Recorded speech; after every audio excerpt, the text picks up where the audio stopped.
હવે આજે એક થિયરી અને સરસ આમનોંધનું ચેપ્ટર લઈએ છીએ.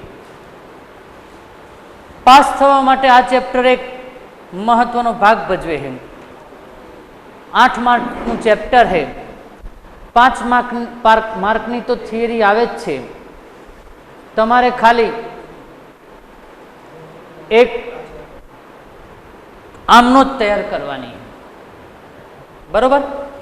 આ ચેપ્ટર એટલું સરસ છે કે આની થિયરી તમને આવડી જશે અને એક ટૂંકનો જ પૂછાય છે અને 1 નંબર 3 આમનોંધ પૂછાય છે. ચેપ્ટર થિયરિકલ है અને આમનોંધ है.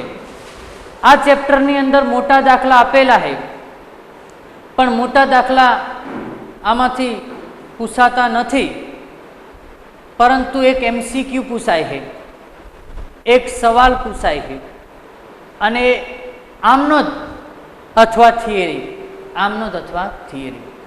જો પહેલામાં આમનોંધ પૂછે તો નીચેના સવાલમાં એમાં થિયરી પૂછશે અને ઉપર થિયરી પૂછે તો નીચેનામાં આમનોંધ, ઉપર આમનોંધ તો નીચેનામાં થિયરી પૂછશે. આટલી બાબતને તમે ધ્યાન રાખજો. હવે હું જેટલી થિયરી ભણાવું એને તમે ધ્યાન રાખશો તો તમારે 8 માર્કનું તમને આવડશે. આજે આપણે ખાલી થિયરી શીખવાની છે. નેક્સ્ટ પિરિયડ જ્યારે આવશે ત્યારે હું તમને આમનોંધ શીખવાડીશ, જે આમનોંધ તમને આવડે એવી છે. કોઈ આમાં અઘરું છે નહીં. એટલી બાબતનું તો તમે ધ્યાન રાખજો. પહેલો જ સવાલ આવે, ભાગીદારી પેઢીનું વિસર્જન એટલે શું? પહેલો જ સવાલ.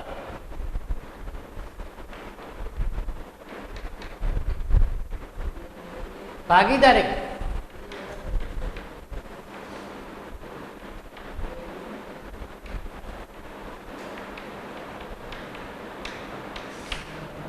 પહેલો જ સવાલ આવે કે ભાગીદારી પેઢીનું વિસર્જન એટલે શું? 1 માર્કમાં પૂછાઈ શકે. તો ભાગીદારી પેઢીનું વિસર્જન એટલે કે ધંધો કાયમ માટે બંધ થઈ જાય અને કાયદાની દ્રષ્ટિએ ધંધાનો નાશ થાય, એને ભાગીદારી પેઢીનું વિસર્જન કહે છે. સમજો, 2 જ વાક્ય યાદ રાખો. ધંધો કાયમ માટે બંધ થઈ જાય અને કાયદાની દ્રષ્ટિએ ધંધાનો નાશ થાય તો ભાગીદારી પેઢીનું વિસર્જન કહેવાય. સમજી લો, 3 પાર્ટનર હોય, ત્રણે તનતોડ મહેનત કરતા હોય, વર્ષ પછી તમને હિસાબ કર્યો તો ધંધાની અંદર કોઈ જ પ્રકારનો નફો ના થયો તો ત્રણેય પાર્ટનર શું કરશે? ધંધો કાયમ માટે શું કરશે? બંધ કરી દેશે. ત્રણેય પાર્ટનર પેઢીને બંધ કરશે એટલે પેઢીનું શું થશે? વિસર્જન થશે. અથવા તમે કોઈ પ્રકારનો ધંધો કરો હો, એની અંદર તમારે કોઈ ગેરકાયદેસર પ્રવૃત્તિ ચાલે છે તો ગવર્મેન્ટ કાયદા મુજબ કાયદાની દ્રષ્ટિએ ખોટું થાય છે તો એ કાયદાની દ્રષ્ટિએ તમારા ધંધાનો શું કરશે? કાયમ માટે બંધ કરી દેશે. તો એને શું કહેવાય? પેઢીનું વિસર્જન કહેવાય. યાદ રાખજો કે જે ધંધો ભાગીદારી પેઢીનું વિસર્જન એટલે કે ધંધાકીય કામકાજ બંધ થઈ જાય અને કાયદાની દ્રષ્ટિએ ધંધાનો શું થાય? નાશ થાય. તો એને શું કહે? ભાગીદારી પેઢીનું વિસર્જન કહેવાય. ધંધાકીય કામકાજ કાયમ માટે બંધ થઈ જાય. યાદ રાખજે 2 શબ્દ.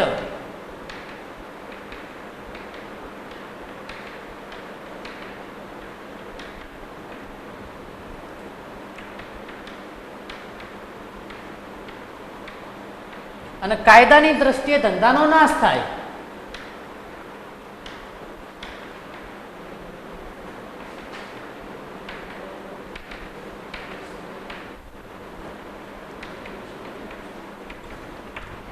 કાયદાની દ્રષ્ટિએ ધંધાનો નાશ થાય તો એને ભાગીદારી પેઢીનું વિસર્જન કહે છે. યાદ રહી ગયું? 2 જ લીટી યાદ રાખજો. ભાગીદારી પેઢીનું વિસર્જન એટલે શું? તો કે ભાગીદારી પેઢીનું વિસર્જન એટલે કે ધંધાકીય કામકાજ બંધ થઈ જાય અને કાયદાની દ્રષ્ટિએ ધંધાનો નાશ થાય તો એને શું કહેવાય? ભાગીદારી પેઢીનું વિસર્જન કહેવાય. બીજો સવાલ, ભાગીદારી વિસર્જન એટલે શું? બહુ પૂછાય. બંનેનો ડિફરન્સ જુઓ.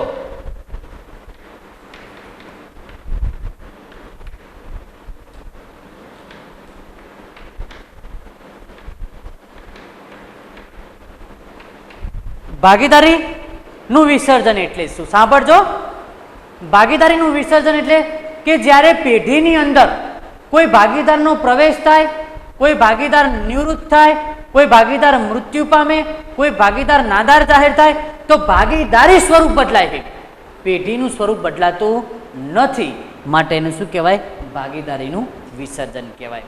સમજો ફરથી, કોઈ ભાગીદારનો પ્રવેશ થાય, 3 પાર્ટનર હોય, એક ચોથા પાર્ટનરને આપણે લાવીએ ધંધાની અંદર તો ભાગીદારનો પ્રવેશ થયો. આપણે 3 પાર્ટનર એક પાર્ટનરને આપણે ધંધામાંથી કાઢી મૂકીએ તો ભાગીદાર નિવૃત્ત થાય. એટલે ભાગીદારનો પ્રવેશ થાય, ભાગીદાર નિવૃત્ત થાય, અથવા 3 પાર્ટનર હોય, કોઈક આકસ્મિક ઘટનાને કારણે ભાગીદાર મૃત્યુ પામે તો મૃત્યુ થાય, અથવા કોઈ ભાગીદાર નાદારી જાહેર કરે તો ભાગીદાર બદલાય છે, ભાગીદારનું સ્વરૂપ બદલાય છે, પેઢીનું સ્વરૂપ બદલાતું નથી, માટે એને શું કહેવાય? ભાગીદારી પેઢીનું વિસર્જન કહેવાય. સમજો, યાદ રાખજો, ભાગીદારનો પ્રવેશ થાય,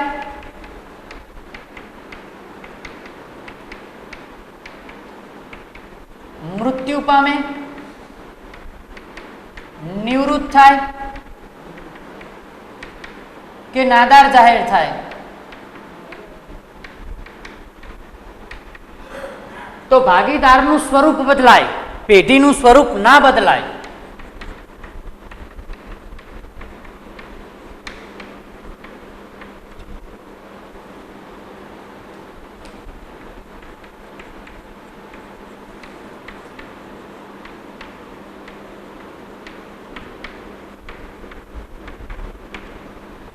એને ભાગીદારીનું વિસર્જન કહેવાય છે.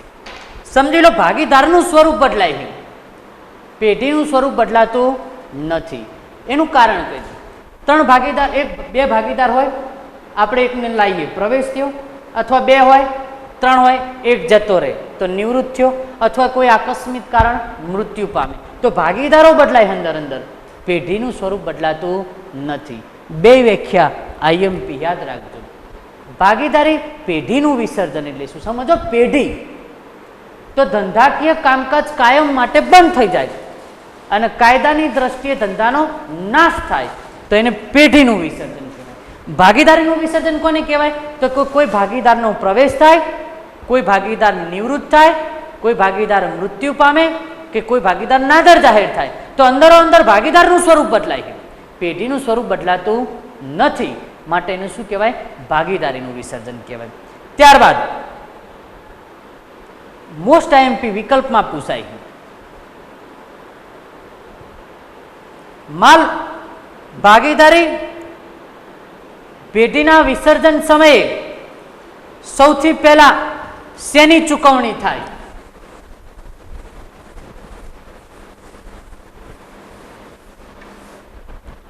ત્રીજો સવાલ, પેઢીના વિસર્જન સમયે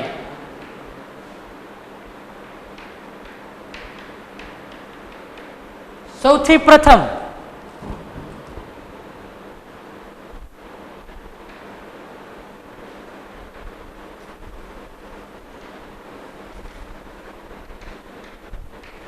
બહુ જ પૂછાય, ભાગીદારી પેઢીના વિસર્જન સમયે સૌથી પ્રથમ પહેલા શેની ચૂકવણી થાય? તો ભાગીદારી પેઢીના વિસર્જન સમયે સૌથી પહેલા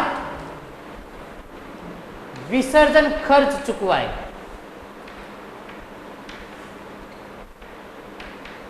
યાદ રાખજો, સૌથી પહેલા વિસર્જન ખર્ચ ચૂકવાય. આટલું તમે ધ્યાન રાખજો કે વિકલ્પમાં પૂછે કે જ્યારે ભાગીદારી પેઢીનું વિસર્જન થતું હોય એ સમયે સૌથી પહેલા શું ચૂકવવામાં આવે છે? તો ભાગીદારી પેઢીના વિસર્જન સમયે સૌથી પહેલા વિસર્જન ખર્ચ ચૂકવાય છે. આ તમે ધ્યાન રાખજો, વિકલ્પમાં પૂછાય. ત્યારબાદ વિસર્જન પદ્ધતિમાં કેટલા ખાતા ખોલવામાં આવે છે? કોકવાર અને 3 માર્કમાં પણ પૂછી નાખે તો હું 3 ખાતા લખું. ધ્યાન રાખજો, વિસર્જન પદ્ધતિ વખતે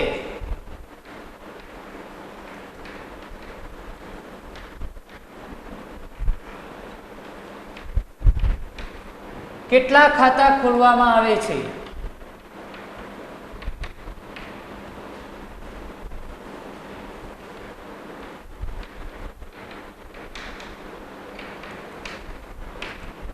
તો 4. 4 ખાતા. વિસર્જન સમયે કેટલા ખાતા ખોલવામાં આવે પેઢીમાં? તો 4 ખાતા. એમાં પહેલું ખાતું આવશે માલ મિલકત નિકાલ ખાતું.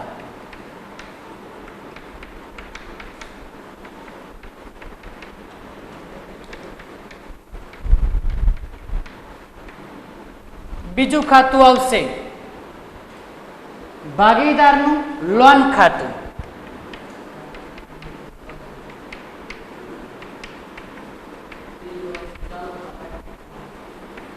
ત્રીજું આવશે ભાગીદારના મૂડી ઓબ્લિક ચાલુ ખાતા.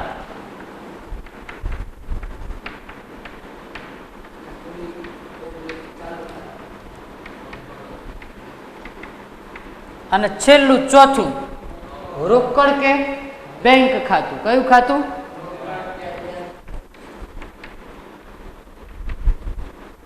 ચલો કમ્પ્લીટ.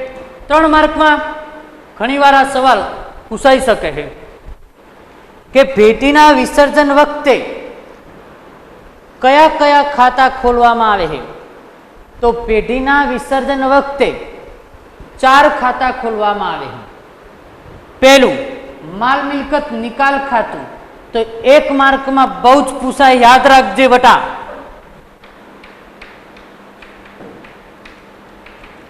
બહુ જ પૂછાય 1 માર્કમાં. માલ મિલકત નિકાલ ખાતાનું બીજું નામ શું?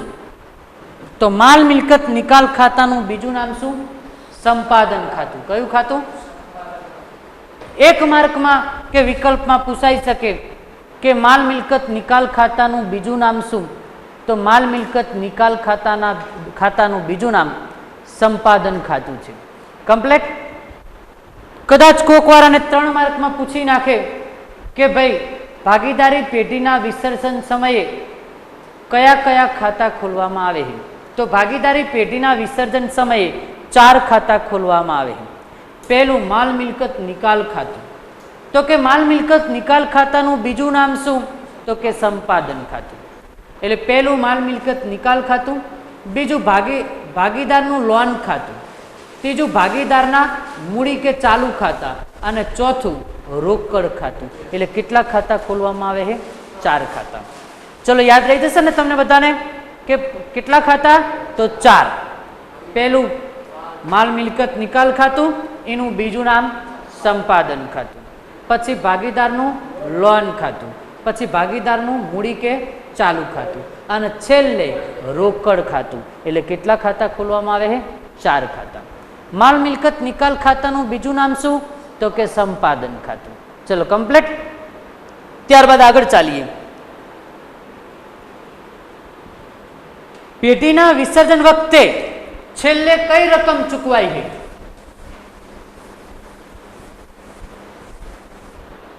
વિકલ્પમાં પૂછાઈ શકે. પેઢીના વિસર્જન સમયે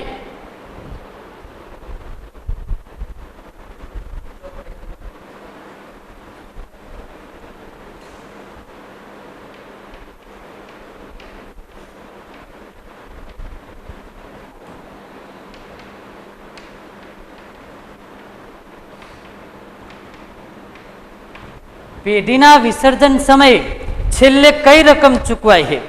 તો પેઢીના વિસર્જન સમયે છેલ્લે મૂડી ખાતાનો વધારો ચૂકવાય છે. શું ચૂકવાય છે? મૂડી ખાતાનો વધારો.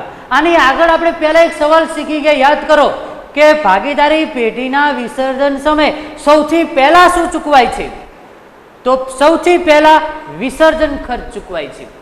અને અત્યારે મેં સવાલ ચલાવ્યો કે ભાગીદારી પેઢીના વિસર્જન સમયે સૌથી છેલ્લે શું ચૂકવાય છે? તો છેલ્લે શું ચૂકવાય છે? મૂડી ખાતાનો વધારો. આ બાબતને તમે ધ્યાન રાખજો, મૂડી ખાતાનો વધારો. ત્યારબાદ આગળ એક સવાલ ચલાવીએ. ભાગીદારી પેઢીના વિસર્જનની સામાન્ય પ્રક્રિયા. 3 માર્કમાં બહુ જ પૂછાય, ધ્યાન રાખજો. ભાગીદારી પેઢીના વિસર્જનની સામાન્ય પ્રક્રિયા.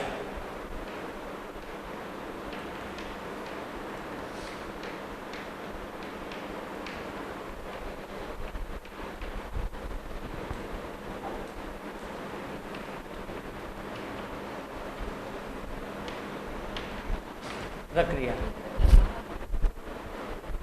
परीक्षा में बहु ज पूछाय है। सौ प्रथम विसर्जन खर्चनी चुकवणी थाय।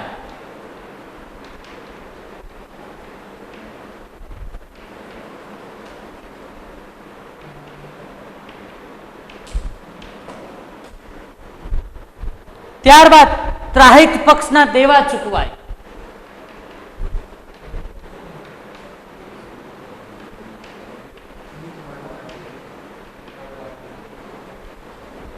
ત્યારબાદ ભાગીદારની પેટીને ધીરેલી લોન ચૂકવાય।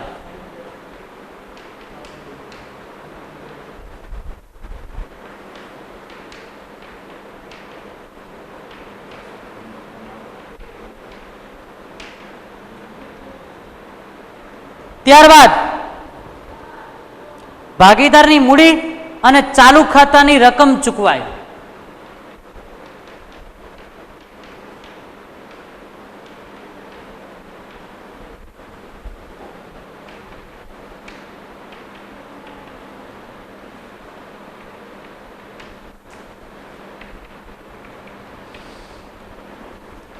છેલ્લે તમામ રકમ ચૂકવ્યા બાદ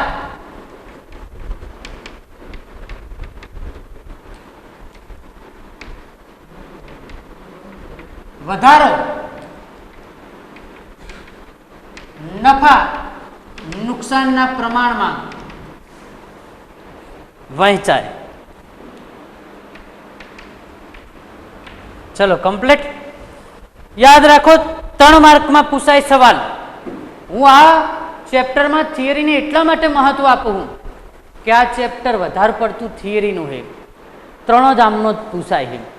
एटला माटे हूँ तमने एक एक सवाल शांतिथी ने व्यवस्थित समझावुं। चलो फरथी भागीदारी पेटीना विसर्जननी सामान्य प्रक्रिया छे।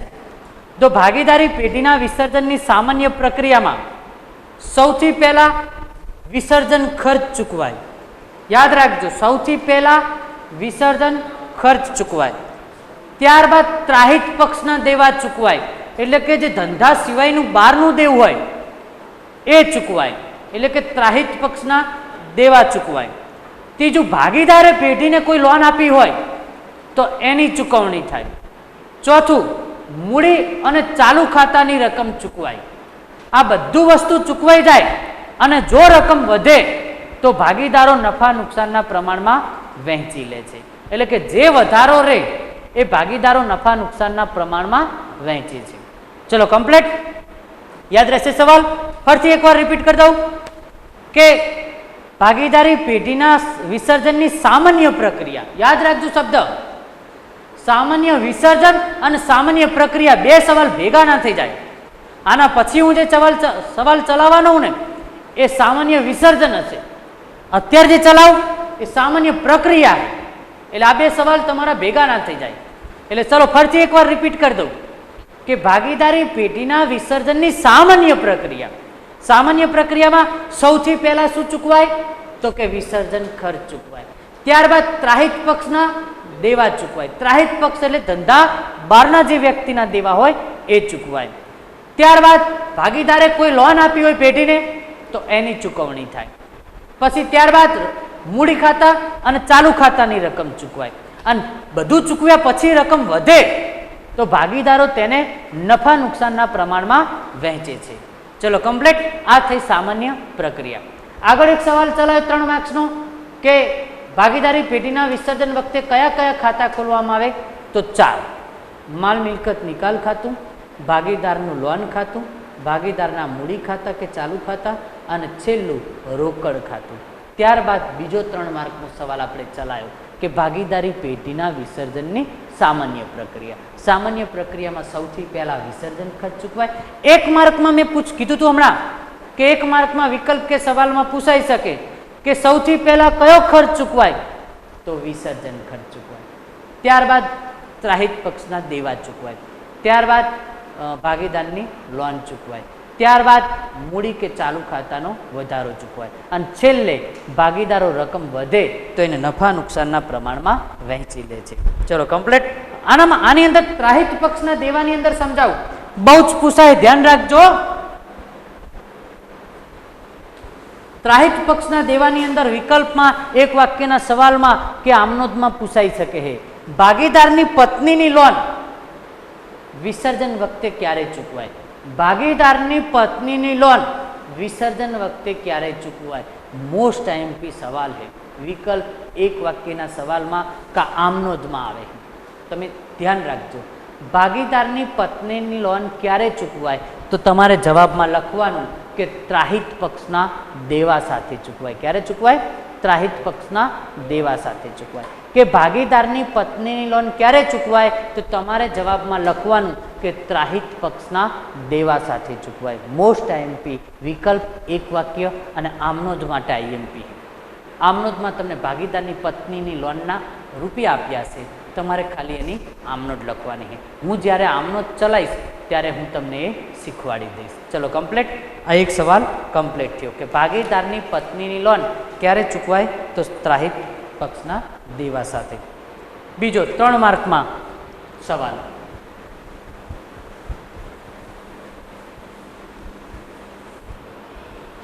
ભાગીદારી પેઢીમાં વિસર્જનની પદ્ધતિઓ કેટલી?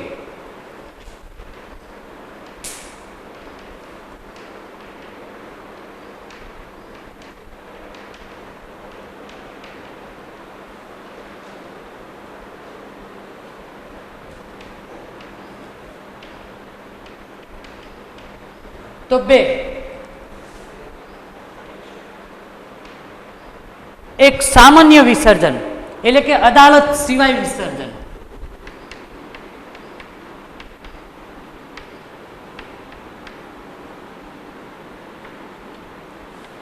અથવા અદાલત સિવાય, યાદ રાખજો, જેની અંદર અદાલત હસ્તક્ષેપ કરે નહીં તો એને અદાલત સિવાય વિસર્જન કહેવાય. અને અદાલત દ્વારા વિસર્જન,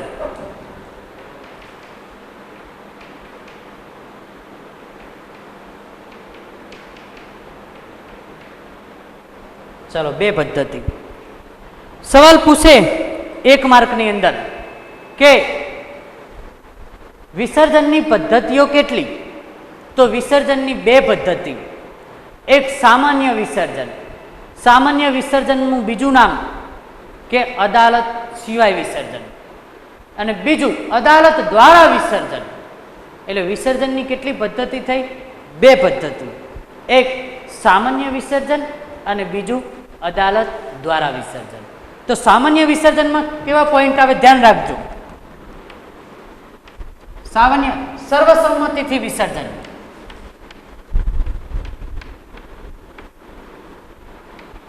બે કરાર દ્વારા વિસર્જન,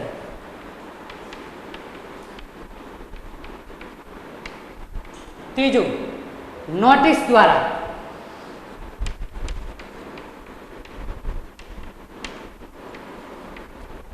ચોથું ચોક્કસ ઘટનાને કારણે,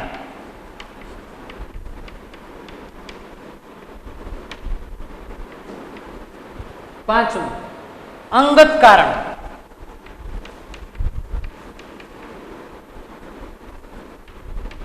ચાલો ધ્યાન રાખો. સવાલ પૂછાય કે વિસર્જનની પદ્ધતિઓ કેટલી? તો વિસર્જનની 2 પદ્ધતિ. એક સામાન્ય વિસર્જન, એનું બીજું નામ અદાલત સિવાય વિસર્જન. બીજું અદાલત દ્વારા વિસર્જન. સમજ્યા વાતને? હવે સામાન્ય વિસર્જનમાં શું આવે ધ્યાન રાખો. તો સામાન્ય વિસર્જનની અંદર પહેલું સર્વસંમતિથી વિસર્જન. જ્યારે કોઈ પાર્ટનરો, કોઈ ભાગીદારો ભેગા મળીને કોઈ ધંધો કરતા હોય અને બધા ભાગીદારો ભેગા મળી અને જ્યાં સુધી પાર્ટનરશિપમાં બિઝનેસ કરવો હતો ત્યાં સુધી એઓ ભેગા મળીને ધંધો કર્યો, પરંતુ બધા પાર્ટનરોને હવે જુદા થવાનો વારો આવ્યો. એટલે બધા પાર્ટનરો સંમત થાય કે હવે આપણે ધંધો ચલાવવો નથી, હવે આપણે અહીં પેઢી શું કરવી છે? બંધ કરવી છે. તો બધા પાર્ટનરની સંમતિ હોય તો પેઢી બંધ થાય અને સર્વસંમતિથી બધા પાર્ટનરો શું થાય? છૂટા પડે. એટલે પેઢીનો ત્યાં શું આવે? અંત આવે. સર્વસંમતિથી બધા ભેગા મળી અને નક્કી કરે કે હવે આપણે બિઝનેસ આગળ ચલાવવો નથી, અહીં આપણે બિઝનેસને બંધ કરી દેવો હોય. તો તો બધા પાર્ટનરોની સંમતિ જોઈએ, બધા પાર્ટનર એગ્રી થાય કે ના ઓકે ચલો હવે આપણે આગળ ધપવું નથી, પોતપોતાની રીતે હવે ચલાવો, તો ત્યાં આગળ આપણે બિઝનેસને શું કરી દઈએ, બંધ કરી દઈએ. પણ એનું કારણ સર્વસંમતિ, બધાની સંમતિ હોવી જોઈએ. પછી 6 પાર્ટનર હોય એમાં 2ની સંમતિ હોય ને 4ની ના હોય તો 2 જણનું ચાલે નહીં. બધાની સંમતિ, બધા ભેગા મળી નક્કી કરે ના ઓકે ચલો મારે પણ છૂટું થવું, બીજો કે મારે પણ છૂટું થવું, બોલો કે હવે મારે પણ છૂટું થવું, હું ટાઈમ આપી શકતો નથી, આવું કહી શકે કરાર દ્વારા. તો સમજી લો તમે કરાર દ્વારા એટલે આપણે 5-6 જણા ભેગા થઈ, હું તમે બધા 5-6 જણા ભેગા થઈ અને કોઈ એક ધાંગધ્રાની અંદર સારી એવી જમીન લઈએ, જમીન લઈને ત્યાં આગળ એક સરસ મજાની સોસાયટી બનાવીએ. એટલે આપણો ધંધો શું થયો, બિલ્ડરનો થયો.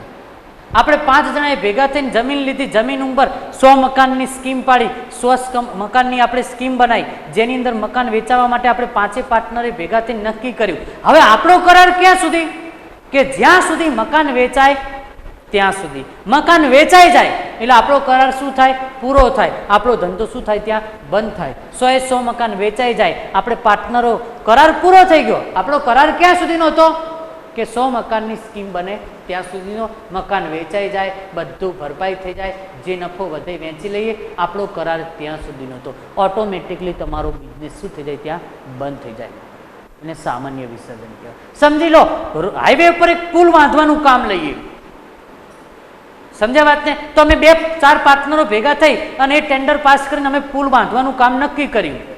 તો અમારો કરાર પુલ બંધાય ત્યાં સુધી, પુલ આજીવન નથી બાંધવાનો, કંઈ 1 વર્ષની અંદર પુલ બાંધવાનું કામ પૂરું થઈ જાય તો અમારો બિઝનેસ પણ ત્યાં શું થઈ જાય, બંધ થઈ જાય, અમારો કરાર પણ ત્યાં શું થાય, પૂરો થાય. એટલે અમે ત્યાંથી પાર્ટનરમાં શું થઈશું, છૂટા પડીશું. ત્યારબાદ નોટિસ દ્વારા આપણે 4-5 પાર્ટનરો ભેગા મળીને ધંધો ચલાવતા હોઈએ, એમાં એકાદ પાર્ટનર એવો હોય કે જે ધંધાની અંદર બેઈમાની કરતો હોય, તો બાકીના 4-5 પાર્ટનરો થઈને ધંધો ચલાવતા હોઈએ, એકાદ પાર્ટનર બેઈમાનીનો ધંધો કરતો હોય, કોઈને ખબર ના પડતી હોય, ચોરી છુપાઈને કામ કરતો હોય, તો 4 પાર્ટનરો એને શું કરશે, નોટિસ આપશે ભેગા મળીને. 4ની સંમતિથી એ 5માને નોટિસ આપીને શું કરશે, છૂટો કરશે કે ભાઈ હવે તારે અમારા પાર્ટનરની અંદર જરૂર નથી, તું અમારા ધંધાની અંદર આવા પ્રકારનું કામ કરે છે જે અમને અનુકૂળ આવતું નથી. એટલે એને શું કરશે, મહિના પહેલાં નોટિસ આપશે અને મહિના પછી એને શું કરશે, છૂટો કરશે. તો એને શું કહેવાય, નોટિસ દ્વારા વિસર્જન. ચોક્કસ ઘટના, પાર્ટનરો ભેગા મળીને કોઈ ધંધો કરતા હોય ને કોઈ આકસ્મિક કારણને કારણે કોઈ ઘટના બને અને ઘટના એવી બને કે 5 જે પાર્ટનરો હોય એમને ધંધો બંધ કરવાનો વારો આવે, તો એને શું કહેવાય, ચોક્કસ ઘટનાને કારણે કહેવાય. અને છેલ્લું અંગત કારણ, પાર્ટનરો બિઝનેસ કરતા હોય, પોતપોતે ટાઈમ ના આપી શકતા હોય, કોઈનું પર્સનલ મેટર હોય, કોઈ અંગત કારણ હોય, એના કારણે પણ બી ધંધાનું શું થાય, વિસર્જન થાય છે. એટલે સામાન્ય વિસર્જન તમને યાદ રહી ગયું. સામાન્ય વિસર્જનમાં કેટલા પોઈન્ટ આવે, 5 પોઈન્ટ. બરાબર, હું તમને PDF મોકલીશ, તમારે PDF માંથી થિયરી ઉતાર લેવાની છે. તો ચલો સામાન્ય વિસર્જન અથવા અદાલત દ્વારા વિસર્જન. તો સામાન્ય વિસર્જનમાં પહેલું જ સર્વસંમતિથી વિસર્જન, બીજું કરાર દ્વારા, ત્રીજું નોટિસ દ્વારા, ચોથું ચોક્કસ ઘટનાને કારણે અને 5મું અંગત કારણ. યાદ રહી ગયા 5 મુદ્દા. પહેલું સર્વસંમતિ, બીજું કરાર દ્વારા, ત્રીજું નોટિસ દ્વારા, ચોથું ચોક્કસ ઘટના અને 5મું અંગત કારણ. ચલો કમ્પ્લીટ. આ તમારું સર્વસંમતિથી વિસર્જનથી. હવે અદાલત દ્વારા વિસર્જન, તો ભાગીદાર અસ્થિર મગજનો થાય.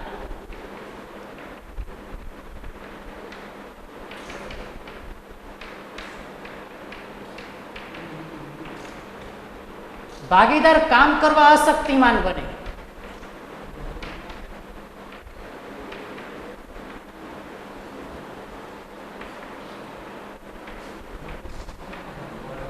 ભાગીદાર વારંવાર શરતોનો ભંગ કરે.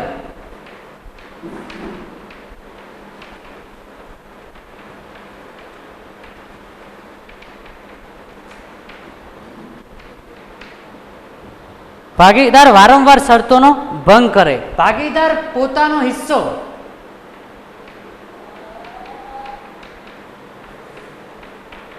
સંમતિ વગર બીજાને આપી દે.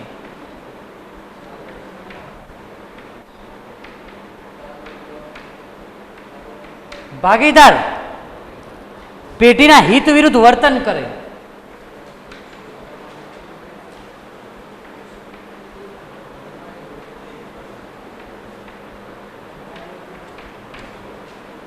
પેઢી સતત ખોટ કરતી હોય,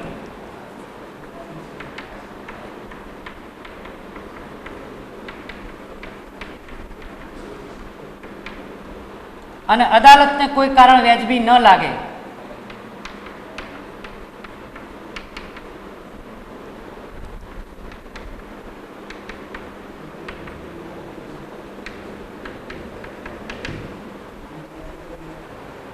ચલો ધ્યાન રાખવા. બહુ પૂછાય છે 3 માર્કમાં કે અદાલત દ્વારા વિસર્જન એટલે શું? તો કે અદાલત દ્વારા વિસર્જન એટલે કે પહેલું, ભાગીદાર અસ્થિર મગજનો બને, એટલે કે ગાંડો થઈ જાય તો પણ બી એ ભાગીદારમાં ચાલે નહીં. એટલે પહેલો પોઈન્ટ યાદ રાખજો, ભાગીદાર અસ્થિર મગજનો બને.